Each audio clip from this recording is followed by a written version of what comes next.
Hey everybody, Dov Gordon here from dovgordon.net, the alchemist entrepreneur, and it's a little bit chilly here, evening. Sun's going to be gone soon, so I want to record this before that happens. And this is day one of the 5-day personal transformation. Day one, we are talking about how to bend the universe to your will, and it's actually a lot easier than you might imagine. Now, the reason for this is because I talk to lots of people. Our focus is helping consultants, experts, coaches, and so on, partners at firms to create a consistent flow of ideal clients. And generally, we tend to think that if I'm stuck, if I'm not breaking through, what's missing is I need to know more. I need more information. I need more skills. I need another process, and so on. And there's some truth to that. But I think we can also look inside, and we can absolutely see that I already have plenty of knowledge, process, and so on that I'm not maximizing. I'm not utilizing it anywhere near to my ability. And when you find yourself perhaps spinning your wheels over a period of weeks or months and certainly years, you find yourself more or less in the same place, hitting the same ceiling, same problems. You have to look inside and realize that the answer for me at this point is almost certainly not more information. It's got to be something else. And I just want to put out there that what it is it's got to be a personal transformation. And over the next 5 days, I'm going to show you, I'm going to lead you through a series of small exercises. And as a consequence, the result will be that you will transform. You'll transform in a significant enough way that you will be able to look back in 5 days and you'll see that something has happened, something has changed. And it's starting to cause a kind of the dominoes, the domino effect. You change things and it causes a change in how the universe reacts to you, how other people treat you. Whereas if previously it was a little bit difficult, so, Bob, who wouldn't buy from you before, who wouldn't hire you, now the new version of you, he might be ready to pay really well. So I first learned about this. I came to understand this, I should say, back when I was in high school. I was not the most popular kid in the class, and I have a distinct memory of standing around with a group of guys and I cracked a joke. And the response was derision. The response was, that was the response. And of course I was really upset by that, disappointed. And it certainly wasn't the first time that had happened. But this time, for some reason, I asked myself, I looked inside and I thought to myself, well, if that kid over there had made the same joke, Mr. Popular, if he had cracked the same joke, everybody would have laughed. What's the difference? Why, when he says it, is it funny, but when I say it, it deserves to be, derided? And I realized that if he had cracked the joke, he was just being himself. He was just being who he is. He was being himself. And if I cracked the joke, and when I actually did, a big part of my motivation was I wanted attention. I wanted people to like me. And as soon as I realized that, I resolved that I would never again say or do anything. Well, bug on my glasses. I would never again say or do anything if even 1% of my motivation was to get attention, so that people notice me and want to like me. And from that day, I really made that change. And it was really hard. It was difficult. And it absolutely caused a transformation. It was really hard because nobody sees, hey, it's not like you just did a slam dunk and people are like, wow, good job. No, you bite your tongue. You hold back. You do not say something that you were about to say, that you thought would be funny, but you decide, no. A teeny tiny part of my motivation is that I want to be popular. I want people to notice me, so I'm not going to say anything. And people don't notice that right away, that is. But over time, you have changed. And just like you have two friends, Bob and Mike, you've got two friends.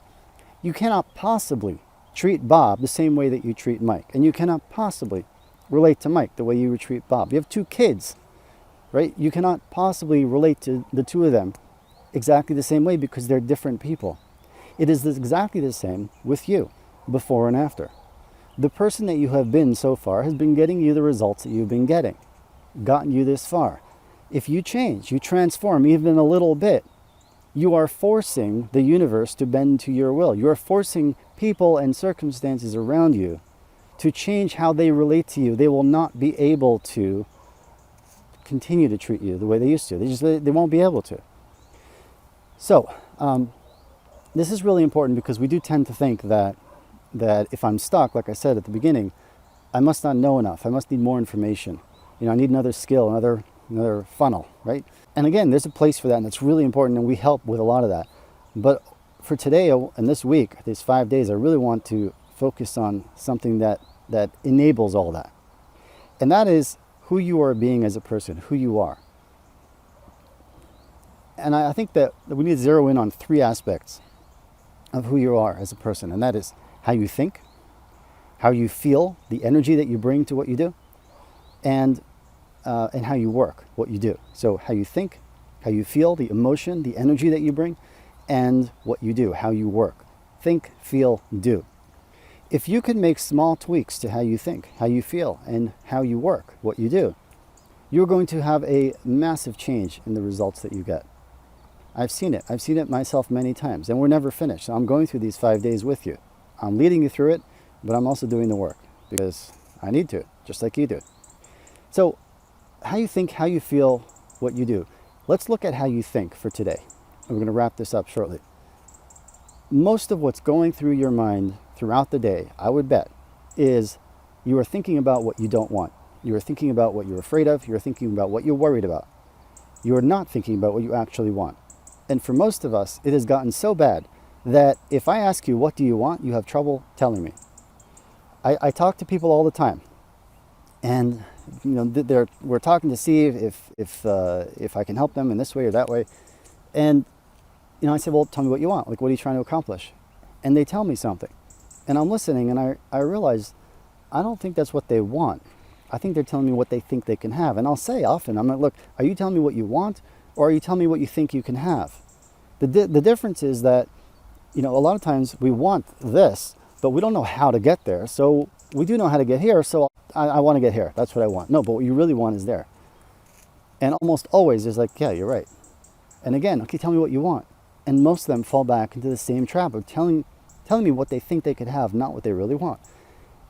We've got to learn how to think about what we really want, who we really want to be, and not edit our thinking simply because we don't know how. Anybody who's accomplished anything great first started out envisioning what they really wanted and then taking the next step towards it, even when they didn't know how. I mean, Elon Musk did not know how to build an electric car. He knew that he wanted it. He knew he probably could figure it out. But he also said he expected maybe he'd probably fail. How to get rockets to take off and then land precisely at the same minute. I saw that was a few months back. It's beautiful. Just maybe it was more than that. It's like watching a ballet of some kind. It's just unbelievable. He didn't know how. Why do we think that we have to know how? We have to know what? We have to think about it. But as I've seen with so many people, and also myself, like, we have to train ourselves again to think about what we really want. So today's exercise for day 1, the exercise for day 1 is this. I want to make it easier for you. I want you to make a list. Write down the things that you don't think you can have. Write down, I don't think I can have this. I don't think I could become this. I don't think I could succeed at that. And describe it. I don't think I can be this person. I don't think I could earn this much money. I don't think I can have this kind of relationship or be this kind of parent. Write that down. I don't think I can attract these kinds of clients. I don't think I can charge these kinds of fees. Write it down.